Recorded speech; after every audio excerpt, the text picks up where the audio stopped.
Sizinlə yenə mən, nevroloq və neyromodulyasiya mütəxəssisi Leyla Şahbazova. Gəlin bu günlərdə epilepsiyanın xüsusi sakit növündən danışaq. Çox vaxt epilepsiya dediyimiz zaman insanlar nə təsəvvür edir? Ani qıcı olma tutmaları, yerə yıxılmalar, titrəmələr. Lakin epilepsiyanın daha sakit növü, yəni absans növü var ki, el arasında buna sakit epilepsiya deyirlər. Adətən 4-12 yaş arası uşaqlarda bu tutmalar rast gəlinir. Bir təsəvvür eləyin. Uşaq dərsdə oturub, müəllim dərs danışır və anidən uşağın baxışları 5-10 saniyəlik bir boşluğa baxır. Bu an uşaq heç nə eşitmir və sizə də cavab verir. Və bu müddət keçdikdən sonra adi həyatına davam edir. Yəni günlük fəaliyyətinə davam edir. Çox valideynlər və müəllimlər bunun diqqət dağınıqlığı, tənbəllik, xəyallara getmə kimi başa düşür. Lakin bu belə deyil. Bu zaman beyində ani və qısa müddətli elektrik boşalmaları baş verir və bu səbəbdən də absans epilepsiya ortaya çıxmış olur. Simptomları necə tanıya bilərik? Adətən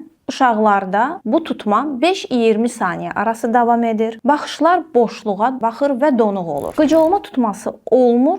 Lakin bu zaman gözü açıq olsa belə huşu özündə olmur. Eyni zamanda da xırda motor simptomlar ola bilər. Ağız tərpətmə, göz qırpma kimi. Lakin yaxşı xəbər odur ki, müasir EEG müayinəsi ilə çox asanlıqla bu tip epilepsiya ortaya çıxa bilər, yəni aşkarlana bilər və zamanında müalicəyə başlandıqda və dərman müalicəsi başlandığı zaman artıq çox asanlıqla kontrol altına alınır bu tutmalar və günlük fəaliyyət bərpa olur. Əgər sizin də uşağınızda diqqət pozğunluğu, yaddaşda boşluqlar varsa, zaman itirmədən nevroloqa müraciət edin. Çünki absans epilepsiya səssiz olsa da nəticələri səssiz deyil.